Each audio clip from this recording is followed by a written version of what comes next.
Hey guys, what's up? Spider here, and it's almost the weekend. Well, I guess it depends on when you're watching this video, but for me, it's Friday morning. I'm on my way into work. So the weekend's not quite here, but another 9 or so hours from now, it will be. I'm excited, looking forward to it. You guys got any plans? We're having some friends over tomorrow night. Gonna have a little barbecue, swim in the pool. Got the pool up to a toasty 82 Fahrenheit. I know the heaters that they put in these pools, they don't give us Celsius. It's all Fahrenheit. Same with the hot tub.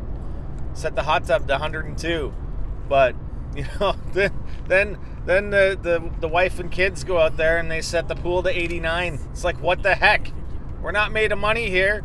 Good thing prices are only going up on steel and not gas, right? We've got natural gas. And electricity, I guess, for the hot tub, but natural gas for the pool heater. Anyways, let's get to the topic at hand. This is Zombie Talk with Spider, episode 9, I believe. We're going to talk about Gobblegums and other microtransactions in zombies.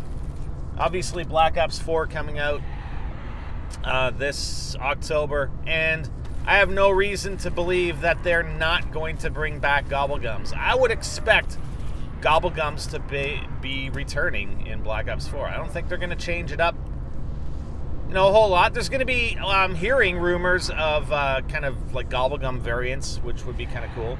I mean, I don't think it's going to drastically change the effect of the Gobblegum, but you know, we might be able to vary it a little bit. The cookbook's probably coming back, I would imagine, so you can cook up new concoctions in Gobblegums. So how do I feel about these things? And let's just call them Gobblegums, okay? Let's just assume that they're going to be bringing back these Gobblegums, and that's the microtransaction thing that's going to be coming through in Black Ops 4 Zombies. Not to mention supply drops. You know, supply drops also. They gotta make some extra cash, right? It's not enough to make money on the game sales, on the DLC sales. Microtransactions are here to stay. And it's because we buy them. They're only here to stay because we put up with it, we buy them, and I don't know, that's just the way it is. I talked about this, man. Dead Space 3, when they came out with these microtransactions, I talked about them. Me and Hyper were playing it, and then he went and bought some. I'm like, no, don't do it. Don't do it, because it's going to permeate into every single game, and it has. Nearly every single game has microtransactions now. You pay 80 bucks. Like, games are 80 bucks now in Canada. $79.99 plus tax. It's ridiculous. And then, you know, your DLC, your season pass, typically. And then if you want to buy some microtransactions, Gobblegums. So, I don't know. I have two thoughts on what I think about these microtransactions and these Gobblegums. You know, on one hand, and especially towards the end of the DLC season, where you start getting these overpowered Gobblegums, and you can argue that Infinity Ward did it better because they didn't give you OP ones, but the problem is that bringing out these OP Gobblegums like Power Vacuum, Round Robin, Perkaholic, that sort of thing, it promotes people to buy them because it makes things easier. And I can agree, you know, once a map has been out, it can be kind of fun. Hey, let's do Power Vacuum. We're getting all these freaking drops, nukes, max ammos, insta-kills. Oh my goodness, there's so many drops. It's crazy. We're having lots of fun, which is great. I'm all for that. Then you compare that to Infinity Ward's Fate and Fortune card system, and you can argue that the Fate and Fortune cards are less OP. There are some of them that are better than others, but, you know, in direct comparison to Black Ops 3 Gobblegums, I think we can definitively agree that Fate and Fortune cards aren't nearly as OP as the better Gobblegums.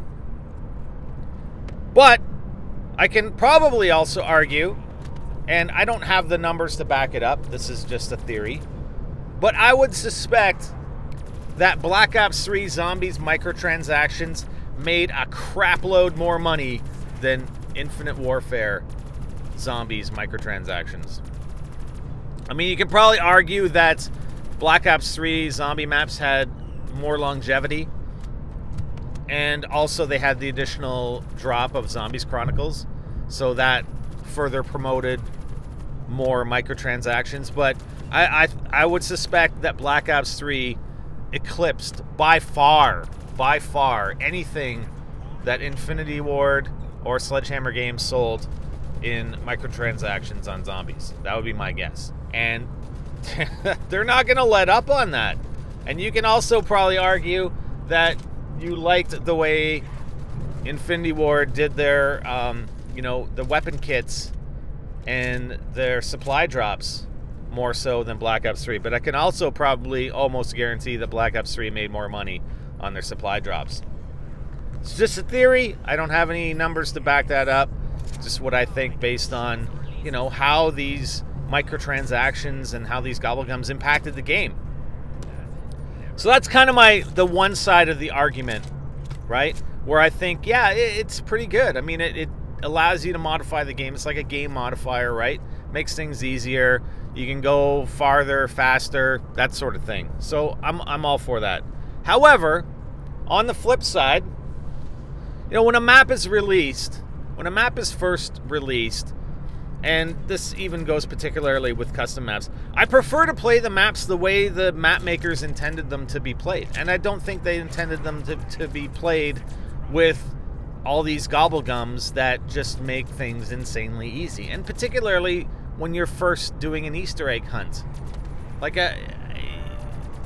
you know, go back to NGT Pure, hashtag NGT Pure.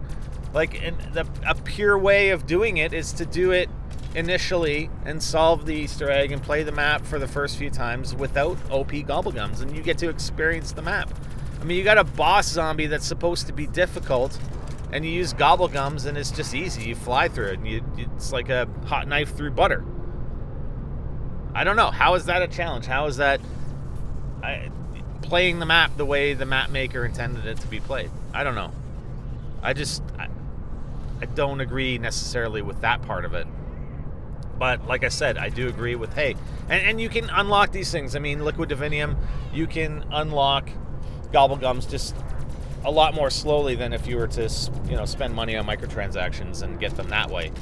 So there is opportunity, and with a lot of these games, there's a lot of opportunity to earn these things without having to buy microtransactions. It just takes a lot longer. And in some games, a heck of a lot longer than in others.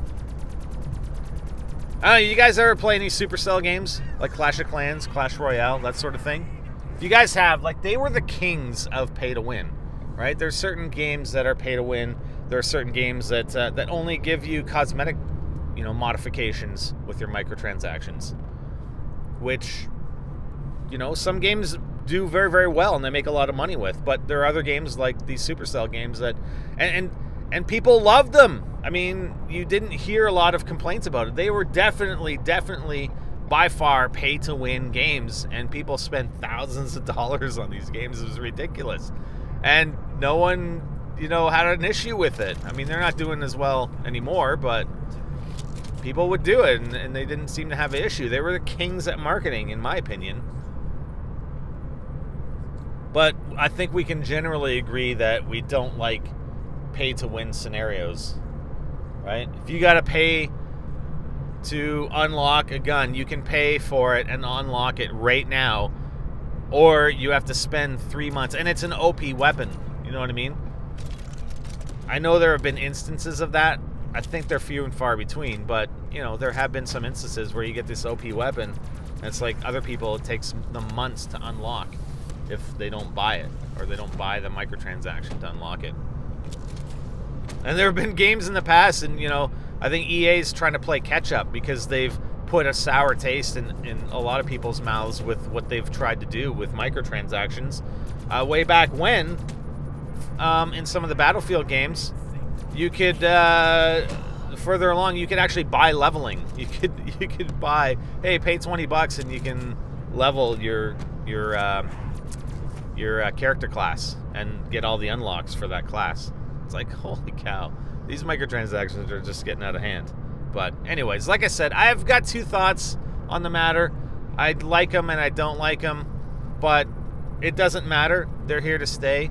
And, You know, we'll see if they release them in sort of, you know, the same sort of fashion they did in Black Ops 3 for Black Ops 4, where, you know, you had the less OP ones as the game released in the first couple DLCs, and then they got more OP as you went along, up until the release of the final DLC. So we'll see what happens. But, you know, they're definitely here to stay. They're definitely going to happen in a similar vein, I think, in Black Ops 4 as it did in Black Ops 3. And we'll just, you know, we'll deal with it. We'll have fun and try not to bitch about it too much. How about that? There you go. So I'm just trying to finish off this this last round here on Doris. I don't know, these guys kept picking me up. They were pretty awesome. They probably didn't like me for downing myself all the time, but at least I just didn't rage quit. I mean, that one guy, a little earlier on, he got downed, and I did jump down to go save him, but then he just left the game. So, but that's what I'm gonna do here. I'm just sitting in the teleporter, waiting for the zombies to kill me, which they will eventually. Or the zombies to kill me. I mean, they've killed me many times. But I'm just waiting for that that time where my teammates don't pick me up, and then I can back out when I'm truly dead. All right, so that's my topic for today, Gobblegums microtransactions. What do you guys think? And for further instruction on those videos, so yesterday I mentioned I was looking for your video clips, 15 to 20 minute video clips, and somebody asked me, where's your Dropbox link? No, you need to upload it to your own Dropbox and then copy the public link and then email me that link. Then I can access it. My Dropbox is not big enough, not nearly big enough to accept all your videos, because that would be nuts. I'd have to pay serious money to expand my Dropbox size to do that. So for you guys, for one-off videos, it should be fine. All right, guys, until next time, I'm Spider and I'm out.